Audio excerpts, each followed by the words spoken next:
the United Nations, or the UN for short. You've probably heard of it before.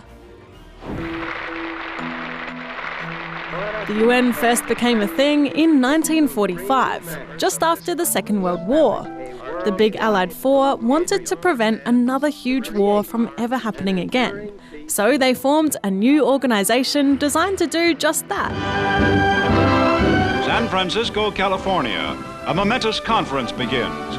Here, leaders of the United Nations, representing all but a fraction of the Earth's population, are laying the foundations of international security in the post-war world. On the 25th of April 1945, 850 representatives from 50 countries met in what was, at the time, the largest international gathering ever. The end result was this, the United Nations Charter. It's a legally binding contract between all the countries involved and includes all the things the UN wants to achieve, like getting rid of poverty and disease, providing food and aid to those who need it, improving health services, disaster relief, protecting human rights, and making sure countries follow international laws. First to sign is China. On the 24th of July 1945, after a bunch of revisions, it was agreed upon and signed by all the countries involved. And a couple of months later, on the 24th of October, it came into force, the date we now mark as the UN's birthday. Today, the United Nations consists of 193 countries and has accomplished a lot of the things it first set out to do.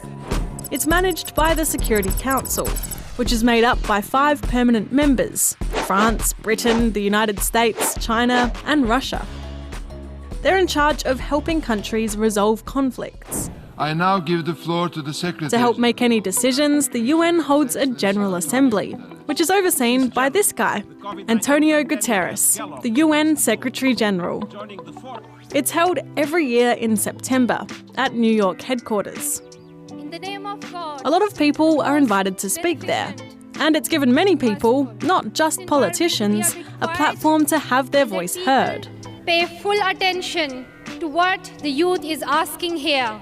Even Beyoncé has belted out a ballad for the Assembly.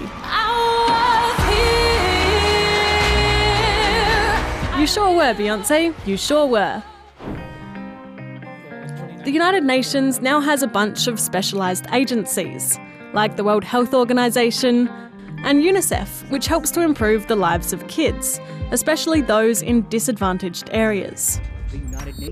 While it all sounds pretty good, the organisation has some critics who say the United Nations isn't as effective as it should be, that it favours some countries over others, and that it spends way too much money to operate.